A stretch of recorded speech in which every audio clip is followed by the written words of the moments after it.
The past 1 week has seen a geometric progression of infections of COVID-19 in Nigeria.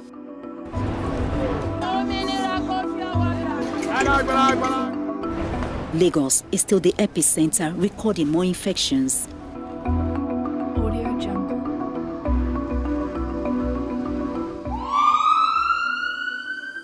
Since the new variant of the virus was discovered in the UK, many countries around the European country restricted movement into the UK. Nigeria, one of the UK's allies, refused. Rather, the government insisted travellers must produce a negative PCR test before coming into the country. This directive left a gap for some unscrupulous Nigerians to cash in and make bricks business. This corrupt practice has made it possible for some travelers from high-risk countries to find their way into Nigeria with the new variant, which doctors say it is deadlier. The second wave, they say, is more aggressive and spreads like wildfire than the first, and the vaccine is far from finding its way into Africa.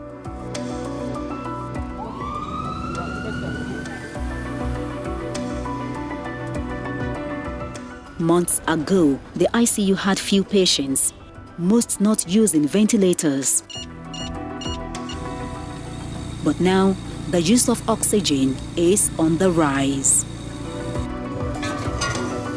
These are the used oxygen cylinders from this ward alone. About 70 were used overnight. They are rolled out for refuel. Filled ones are also rolled in with the same speed.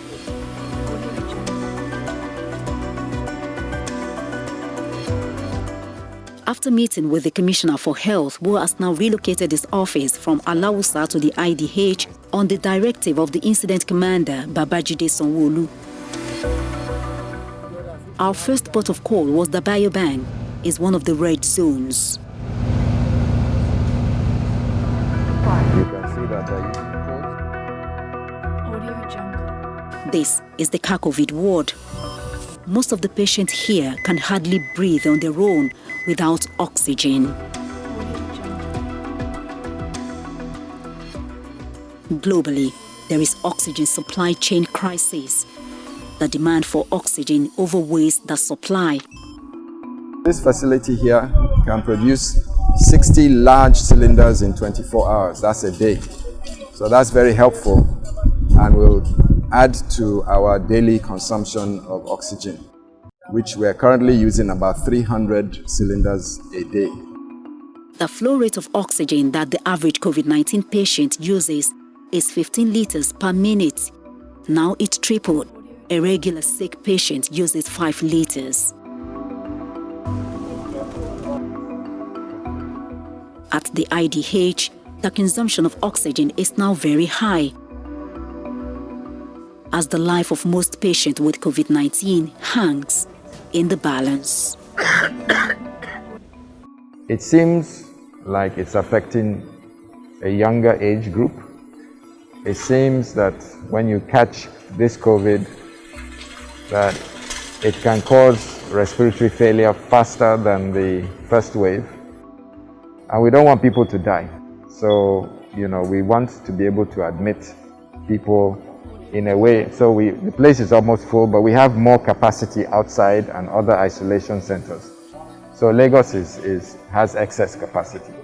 People come in breathless, and then when you measure the oxygen concentration level in their blood system, some come in with very severe oxygen concentration level. Then the organs of the body cannot begin to suffer some form of damage. And this damage will actually become irreparable. Somebody coming into the hospital with an oxygen level of, say, 20%, because we've seen them 40%. The only thing to keep their weak lungs alive is this oxygen. A struggle to stay alive. It's a fight they must win.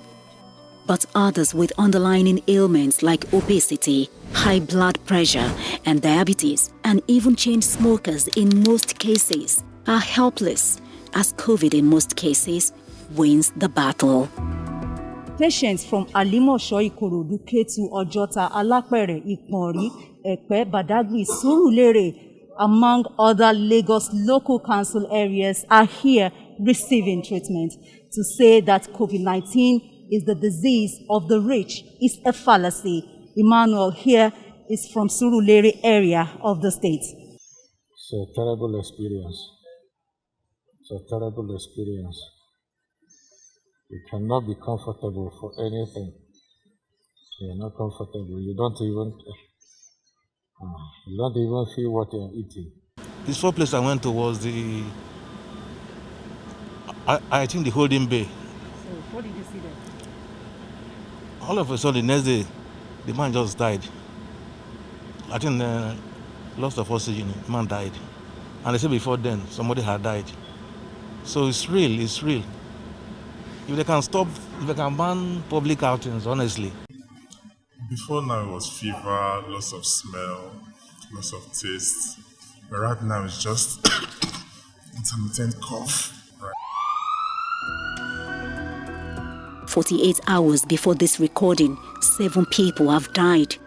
More are lying on the sick bed, and more stretched into the facility, showing the severity of the second wave of COVID-19 in the country.